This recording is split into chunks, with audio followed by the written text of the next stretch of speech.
It's midnight and I can't sleep. I've only got a couple of weeks left at this startup. This last year has brought up a lot, but what it has solidified in me is that I don't want to just be another number in a team or go be another developer who just sits behind my screen for 20 hours a day. I can add a lot more value in the organization and I can save them a lot of time. There's also been a lot of growth and lessons in the last year that has pointed me to reevaluate my priorities and reevaluate how I actually even think about work, how I think about making money, and it's bringing around some pretty fundamental changes in how I'm moving my life forward. Now, on the one hand, I don't think I can afford to leave tech. Right now, I'm broke. I need to be able to make ends meet and put food on the table, just like everyone else in this country. But I do have a pretty unique set of skills that is pretty valuable to a lot of people. And now's the time that I want to go and find the right people to work with on that level. I want to go and help founders launch impactful ideas. I want to go and help turn companies and teams around, and I want to help them stop the bleeding. The more and more that I've looked at the markets and looked at what roles are available out there in terms of going to try find a job, the more I'm seeing how the market's moved and how the economy has shifted and changed. And the more I'm seeing where I actually fit in it. But it's scary because it's a complete repositioning of my role. It's a complete repositioning of where I sit in the organization. It's no longer sitting as an individual contributor, just another developer. It's very much more a leadership role. But there's a lot that I need to unpack and figure out exactly how to package that into an offer, into something that people could pay for. What I'm really torn between is where is the line between absolute delusion and just taking on enormous risk that won't pay off versus where do you back yourself and actually climb into something because it is the right time to take the leap and trust yourself and trust that the universe will be there to catch you. I believe I'm there. I believe that this is now the time for me to finally go out with my own thing. I'm really excited to see how that plays out. It just feels really weird because there's nothing that's truly solid. There's nothing that doesn't feel like a work in progress at the moment.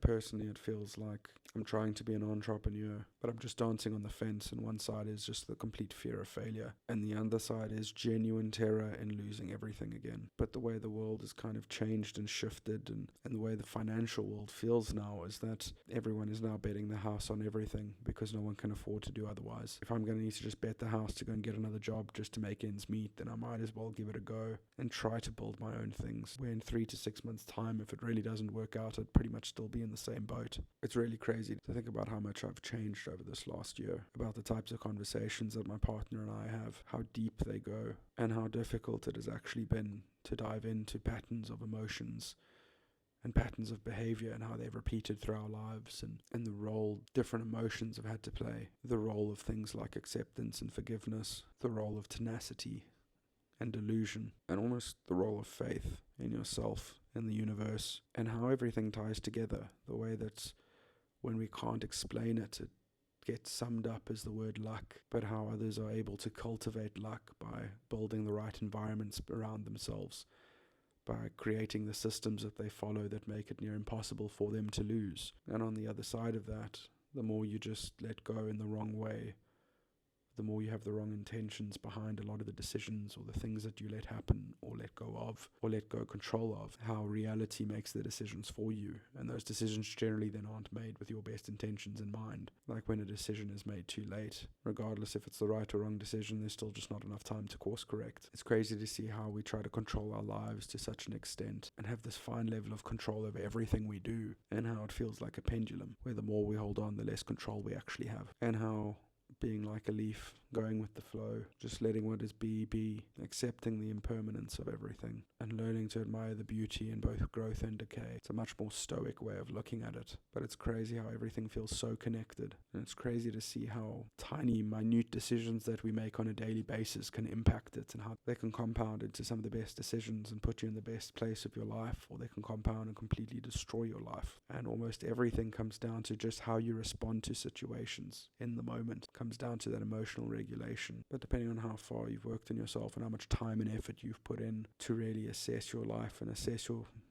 choices, your decisions, the role you've had to play in your life, both as victim and victor, only then do you start realizing that all those bad things that happen to you, everyone's got that life experience, everyone goes through hard things, but the ones that seem to get life to really work for them are the ones that learn how to let go of the energy that holds them down and keeps them at that point of time in their life, versus who takes out the lessons from those things and does whatever it takes to just try and change the outcome the next time something similar like that rhymes. Because in every single one of those scenarios, there's always a valid justification. There are always valid excuses. And they don't feel like excuses in the moment. It always feels like it's legit. It's always reasonable.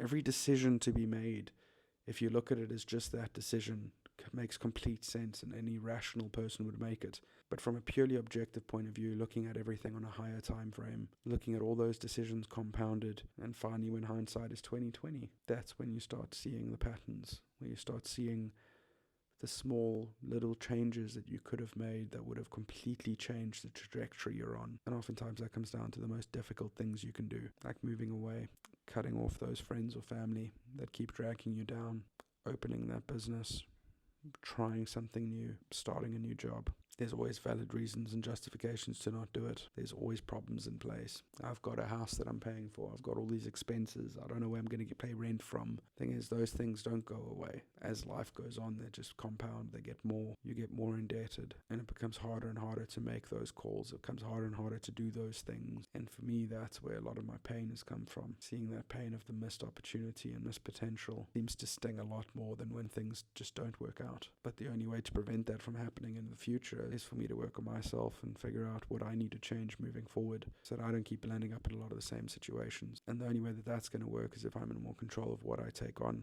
of what I do, the types of problems I try to solve, down to the role that I play in other projects. With how AI is advanced, I don't need to sit here 20 hours a day anymore, executing and coding every line by hand. AI can do a ton of that, but I also don't want to compete with people who are going to try and commoditize it and just try to undercut me to build something for cheaper. Because for me, it's never been about just who can be the cheapest. It's been about who understands it, who wants to create the value around it, who's going to tackle it with a type of integrity and approach where it's not about just getting something to look good on a page and ship it and try to make it robust, where you can actually solve the business problem that you're intending to solve. There's so many cool things that are coming out that we never even knew of, we could never even think of. That's now at our fingertips. At the same time, there's a lot of the old way of doing things that are no longer viable to keep doing it the same way. And you can choose to look at that. You can choose to look at that in the scary light because it is scary. Or you can choose to look at that in a very positive light and seeing that there are so many more opportunities now to try and go help people and solve problems. Doesn't mean it doesn't come with new challenges, new constraints. What it does mean is there's still a lot of work to do. And for now, I'm tired. So I'm going to try to go to bed.